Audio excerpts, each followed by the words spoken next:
Quelle fin d'année 2024 incroyable. Tellement d'événements qui se produisent en cette fin d'année sur la chaîne Mère Divine, pas que sur la chaîne, puisqu'il y a aussi la Gazette.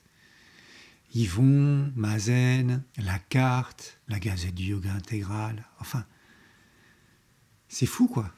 Et cette année 2024 aura vraiment été pour moi une année complètement folle, incroyable, magique, tellement différente de ce que j'ai pu vivre avant. Et j'ai vraiment la sensation que 2025 va être encore plus incroyable. Et justement, pour ce début 2025, eh bien, je fais cette petite vidéo pour t'annoncer une grande nouvelle.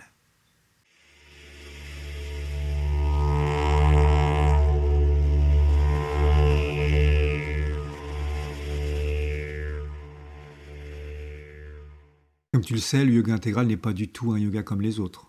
Depuis le début de cette chaîne, je n'arrête pas d'expliquer qu'il n'y a pas une méthode unique, une méthode particulière pour pratiquer le yoga intégral.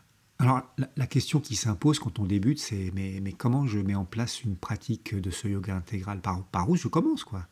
Parce que c'est pas obligatoirement un yoga avec des postures, des asanas, c'est pas obligatoirement un yoga avec de la respiration ou du pranayama. Il semble même que la méditation ne soit pas obligatoire. Et pourtant, ça peut être un peu de tout ça en même temps. Alors, par où commencer? Eh bien, comme le titre l'indique, dès le mois de janvier, je vais proposer des ateliers autour du yoga intégral pour les débutants. Et plus précisément, ça sera le week-end du 25 et 26 janvier 2025. Alors pourquoi j'organise ces ateliers pour les débutants? Eh bien en fait, c'est venu d'une question qu'une personne m'a posée lors de la rencontre dans le centre de la France à Rezet. À la fin de la rencontre, cette personne m'a demandé, mais par où commencer le yoga intégral? Non, en fait, la question était beaucoup plus précise que ça. C'était, que puis-je mettre en place dans ma vie pour commencer à pratiquer le yoga intégral? Alors oui, à travers cette chaîne, j'ai abordé beaucoup de choses autour du yoga intégral. J'ai abordé beaucoup de sujets avec plein de points de vue différents. Mais j'ai aussi répété qu'il est absolument impossible de donner une méthode unique, précise, pour pratiquer ce yoga. Parce qu'en fait, il y a une méthode par individu. Il y a des grandes bases, il y a des grandes compréhensions. Sri Aurobindo et Mère ont largement publié autour de ce sujet. Mais ils n'ont pas donné une seule et unique méthode, comme on pourrait en avoir dans le Hatha Yoga. Je fais cette posture-là, avec cette respiration-là, avec cet état intérieur particulier, et j'obtiens quelque chose de spécifique. Dans le yoga intégral, chaque individu a sa nature, son cheminement, ses expériences. Donc à la fin de cette rencontre, eh bien, j'ai tenté de répondre à cette personne.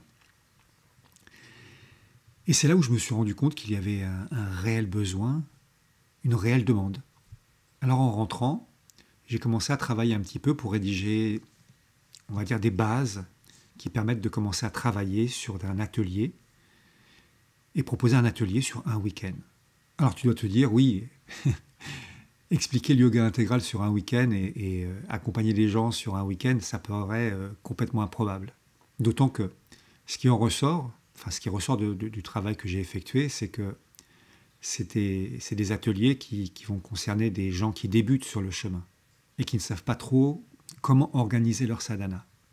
Et effectivement, en un week-end, ça peut paraître présomptueux. Parce que le yoga intégral, c'est vaste, parce qu'il y a beaucoup de connaissances au préalable. Alors l'avantage, c'est qu'il y a une chaîne YouTube qui permet d'avoir beaucoup de ces connaissances, puisque c'est ce que j'ai fait depuis tout ce temps, depuis 29 février de cette année, à savoir commencer à apporter les connaissances de base pour comprendre le yoga intégral. Alors, j'ai décidé que pour ces ateliers, il n'y aurait que très peu de personnes à chaque fois. Tout simplement parce que je veux pouvoir prendre le temps nécessaire avec chaque individu. Parce que l'idée est de mettre en place quelque chose qui soit dédié à chaque individu, à chaque personne, unique. Parce que même si au premier abord le yoga intégral paraît compliqué, du moins dans sa compréhension, en fait il suffit de très peu de choses à mettre en place pour commencer à cheminer de manière autonome. En fait, chaque personne a eu un chemin, avant d'arriver au yoga intégral. D'ailleurs, c'est ce que j'ai mis en évidence dans les entretiens. J'ai montré à chaque fois, c'est la première question, c'est quelle était ta spiritualité avant d'arriver au yoga intégral. Et pour la plupart, il y avait une spiritualité avant. S'il n'y avait pas une spiritualité, il y avait au moins une aspiration ou un questionnement, tout simplement. Et en général, là, les gens qui sont sur cette chaîne-là, qui suivent cette chaîne Mère Divine, ont déjà un tout petit peu de cheminement, un petit peu de parcours. Et s'ils n'ont pas un petit peu de parcours dans le yoga intégral, bah, tu en as eu avant dans d'autres domaines. Peut-être que tu as fait du hatha yoga, du tai chi, de la danse ou que sais-je. Quelque chose qui t'appartient, qui est propre à toi. Et ben c'est de là qu'on va partir, justement. Voir ce que tu as déjà dans ta vie et voir comment l'organiser pour mettre une sadhana en place. Mais une sadhana autour du yoga intégral. En fait, ce chemin du yoga intégral peut mener réellement à une liberté intérieure et j'irai même plus loin, en fait. Le yoga intégral, pour moi, peut amener à une souveraineté intérieure. C'est la plus grande liberté, c'est-à-dire qu'on devient maître de soi-même et autonome complètement. Bon, je vais quand même préciser un tout petit peu parce que je ne suis nullement là pour guérir quoi que ce soit. Pas même pour offrir une méthode ou un remède miracle à quoi que ce soit. Je suis là pour donner des clés qui permettront de tracer son propre chemin. Mais pour gagner cette liberté, faut-il encore utiliser ces clés, justement? Vraiment les utiliser. Mettre réellement des actions très précises en place dans sa vie. Et ce, tous les jours.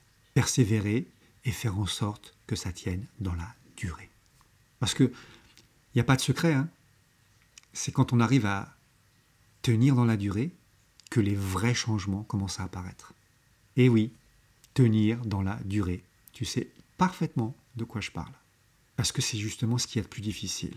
Mais, avec quelques clés bien choisies, eh bien c'est possible. C'est parfaitement possible. Alors, si cet atelier t'intéresse et que tu souhaites en savoir plus, il suffit de me contacter sur le mail qui s'affiche là.